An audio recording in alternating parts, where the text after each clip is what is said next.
नमस्ते दोस्तों, welcome my YouTube channel कहानियों की दुनिया विद पूजा। आज एक नई कहानी के साथ शुरू करने से पहले लाइक, शेयर एंड सब्सक्राइब जरूर करें। कर्मों का खेल, साधु और मछुआरे की कहानी। एक समय की बात है, एक महात्मा अपने शिष्य के साथ घूमने के लिए निकले। महात्मा को इधर उधर की बातें करना बिल्कुल भी पसंद नहीं था। कम बोलना और शांत रहकर अपने काम से काम रखना महात्मा को पसंद था, लेकिन उनका शिष्य बड़ा बातूनी था। वह सारा दिन इधर उधर की बातें ही करता रहता था और दूसरों की बातों में उसे बहुत आनंद आता था।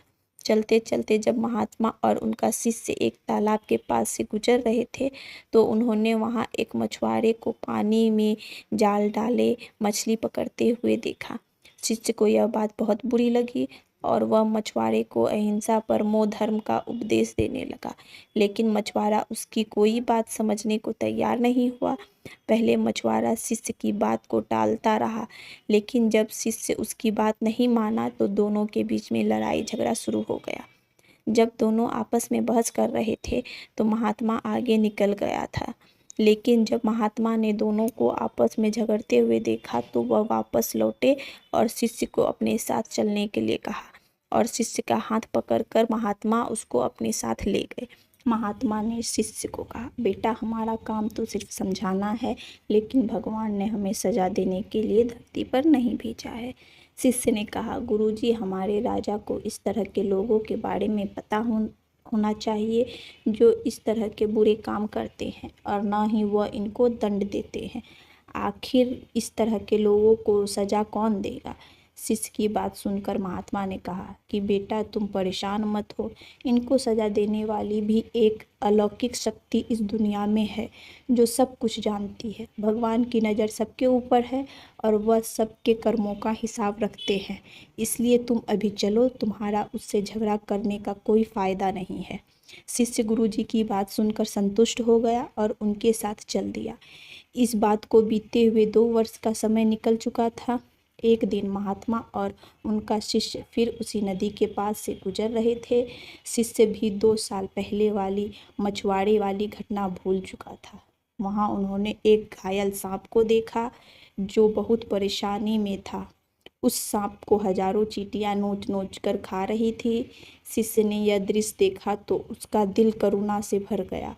उससे यह सब देखा नहीं गया। वह सांप को बचाने के लिए जाने ही लगा था कि महात्मा ने उनका हाथ पकड़ लिया और उनको जाने से मना कर दिया।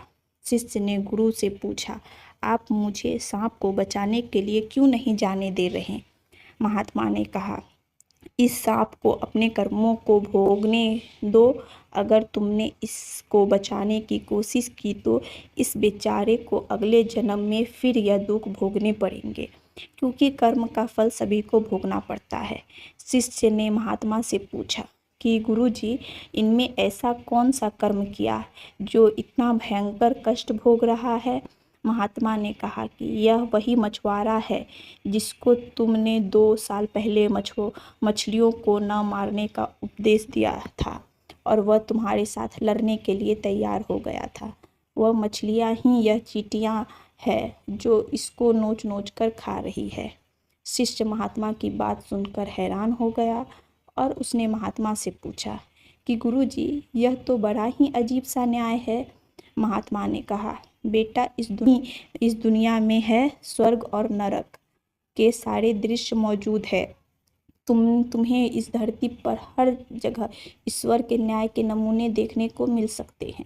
इसलिए अपने कर्मों को हमेशा याद रखना चाहिए, क्योंकि सच यही है कि हम करेंगे वह एक दिन हमें भोगना ही पड़ेगा।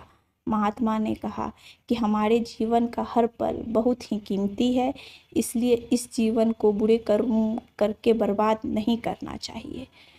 शिष्य को गुरुजी की बात समझ में आ गई। शिक्षा। दोस्तों, यदि हम अपने जीवन में बहुत ज़्यादा अच्छे कर्म करते हैं तो उसी के फलस्वरूप भगवान हमारे साथ न्याय करेंगे। इसलिए हमें जीवन में हमेशा अच्छे कर्म करना चाहिए। आपको ये स्टोरी कैसी लगी? अच्छी लगी हो तो लाइक करें, शेयर करें और मेरे चैनल पे पहली बार है तो सब्सक्राइब करें। Thank you.